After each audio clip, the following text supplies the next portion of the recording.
جس فاحشہ کی وجہ سے تم نے مجھ سے بغاوت کی ہمت کی ہے اسے تو میں ایسا سبق پڑھاؤں گا کہ دنیا یاد رکھے گی۔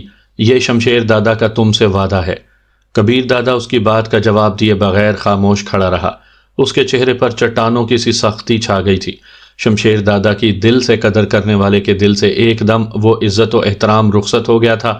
جو شخص اس کے تناوش کی عزت کا دشمن ہو سکتا تھا وہ اسے قابل احترام نہیں سمجھ سکتا تھا۔ شروع کرو۔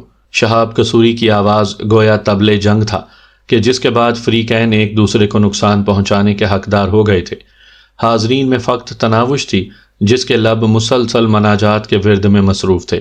چند گھنٹے پہلے وہ عارضی جدائی پر رو رہی تھی اور اب دائمی جدائی سر پر آن کھڑی تھی۔ یا اللہ پاک، تو نے ہمیشہ میرے پیاروں کو چھینا ہے۔ میں نے گلے بھی کیے، شکوے شکایات بھی کی کہ تیری بارگاہ کے علاوہ کوئی جگہ ہی نہیں تھی جہاں شنوائی ہو سکتی۔